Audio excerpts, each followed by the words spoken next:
स्वराज्याचे दुसरे छत्रपती, अपराजित योद्धा, स्वराज्य रक्षक, धर्मवीर छत्रपती संभाजी महाराज यांचा 369व्या जन्मोत्सवानिमित्त छत्रपती संभाजी महाराज स्मारक समिती व शोध प्रतिष्ठान अमरावतीच्या वतीने आयोजित मानवंदना कार्यक्रम व लोकगायक अवधूतजी गांधी यांच्या भक्तिशक्ती संगम सोहळ्याला अमरावतीकरांची हजारोंच्या संख्येनं मोठी उपस्थिती होती।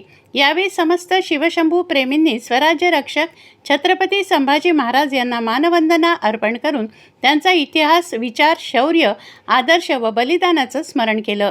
कार्यक्रमाच्या अध्यक्षस्थानी महाराष्ट्र विधान परिषद सदस्य संजय खोडके साहेब तसंच प्रमुख अतिथी म्हणून अमरावती विधानसभा मतदारसंघाच्या आमदार सौ सुलभाताई संजय खोडके तसंच विशेष अतिथी श्री अवधूतजी गांधी तसंच शोध प्रतिष्ठान अमरावतीचे अध्यक्ष यश खोडके, स्मारक समितीचे अध्यक्ष संकेत महल्ले, सचिव आकाश हिवसे, निमंत्रक ऋतुराज राऊत तसेच मान्यवर उपस्थित होते। याप्रसंगी आपले मनोगत व्यक्त करताना आमदार सौ सुलभाताई खोडके यांनी सांगितले की छत्रपती संभाजी महाराज हे केवळ महाराष्ट्राचेच नव्हे तर संपूर्ण देशाचे गौरवशाली व्यक्तिमत्व आहेत। त्यांच्या अतुलनीय बलिदानामुळे स्वराज्य अधिक सक्षम झालं आणि त्यांच्या शौर्याने स्वराज्य रक्षणाचा सर्वात मोठा आदर्श समाजासमोर ठेवला आहे। संभाजी महाराजांनी अत्यंत प्रतिकूल परिस्थितीतही स्वराज्याची पताका उंचावत ठेवली। त्यांनी स्वराज्यासाठी दिलेलं बलिदान इतिहासात सुवर्णाक्षरांनी लिहिलं गेलं आहे। त्यांच्या शौर्यगाथा आजही तरुण पिढीला प्रेरणा देणाऱ्या आहेत। छत्रपती संभाजी महाराजांच्या इतिहासाचे जतन, विचारांचे आणि आदर्शांचे स्मरण करत समाजात एकता, धैर्य आणि राष्ट्रभक्तीची भावना दृढ करण्याचा सर्वांनी आजच्या प्रसंगी संकल्प करण्याचे आवाहन अमरावतीच्या आमदार सौ सुलभाताई संजय खोडके यांनी केले। दरम्यान महाराष्ट्राचे दिवंगत उपमुख्यमंत्री लोकनेता अजितदादा पवार यांच्या स्मृतिप्रित्यर्थ 2 मिनिटे मौन बाळगून श्रद्धांजली अर्पण करण्यात आली। मानवंदना कार्यक्रमानंतर महाराष्ट्राला सुपरिचित असलेले प्रख्यात लोकगायक व कलावंत श्री अवधूतजी गांधी यांनी आपल्या सुमधुर वाणीतून भक्तिसंगीत व शिवशंभू यांची ख्याती विशद करणाऱ्या संगीतमय कार्यक्रमाची रंगतदार प्रस्तुती दिली, ज्यामध्ये अवधूत गांधी यांनी संतवाणी, भक्तिगीते, अभंग, भारुड, गोंधळ अशा लोकगायनाची प्रस्तुती देऊन संपूर्ण परिसर भक्तिमय करून सोडला। या रंगतदार कार्यक्रमातून मराठमोळ्या संस्कृतीचं दर्शन व वारकरी सेवेचा वारसा जपत शिवकालीन घटना व प्रसंगांना उजाळा मिळाला। श्री अवधूत गांधी यांनी सादर केलेले देह विठ्ठल तसेच पावनखिंड चित्रपटातील युगात मांडली तसंच शिवबा राजासारख्या वीर रसात्मक गाण्यांच्या सादरीकरणामुळे या कार्यक्रमात चांगलीच बहर आली।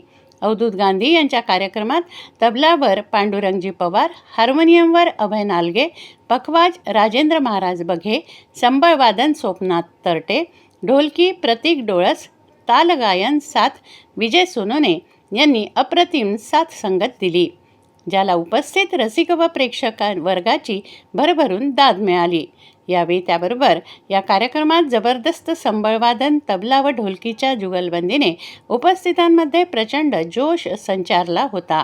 तसंच आकर्षक रोषणाई, प्रकाश व्यवस्था, सजावट, ढोल पथक देखील कार्यक्रमाचे मुख्य आकर्षण ठरले। कार्यक्रमाचे सूत्रसंचालन संदीप जुनघरे यांनी केले। या अभूतपूर्व संगीतमय संध्येला अमरावतीकर जनतेची हजारोंच्या संख्येनं मोठी उपस्थिती होती।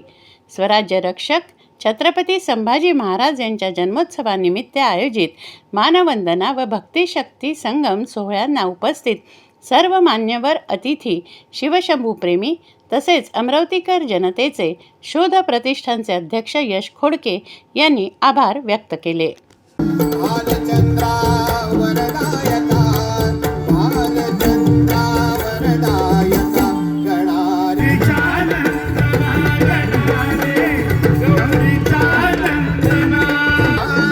छत्रपती संभाजी महाराज यांची 70वी जन्मोत्सव मनवण्याकरता अमरावतीमध्ये गेल्या 4-5 वर्षापासून हा कार्यक्रम घेण्यात येत आहे। जन्मोत्सव पहिले 3 वर्ष पहिले या जागेला महानगरपालिकेचा ओपन स्पेस असल्यामुळे या जागेला एक अतिक्रमण होत होतं आणि दहागलीतून महानगरपालिकेचं या जागेवर महानगरपालिकेमध्ये प्रस्ताव टाकून या चौकाला पहिले संभाजी महाराज चौकाचे नाव दिलं आणि नंतर मग याचं डेव्हलपमेंट चालू केलं. गेल्या 2 वर्षापासून याचं काम चालू होतं. मागच्या वर्षी या संभाजी महाराज चौकाचं म्युरल लावून उद्घाटन करण्यात आलं आणि तेव्हा मागच्या वर्षी आम्ही हा संभाजी महाराजांचा जन्म उत्सव अमोलदादा मिटकरी आले होते आमदार असताना आणि त्यांनी हा कार्यक्रम घेतला होता. नंतर यावर्षी आम्ही आता ठरवलं की दरवर्षी जसं शिवाजी महाराजांचं छत्रपती शिवाजी महाराजांचे जन्मोत्सव मनवला जातो तसंच छत्रपती संभाजी महाराजांचे मनवले गेले पाहिजे. तेवढं शौर्याने छत्रपती महाराजांसारखे लोक घडले पाहिजे. छत्रपती संभाजी महाराज सारखे लोक घडू शकतात, संभाजी महाराज होऊ शकत नाही दुसरं. पण त्या विचाराने आम्ही पुढे जाऊ आणि याचा इतिहास आम्ही हा कायम राखू असं आमचं मत.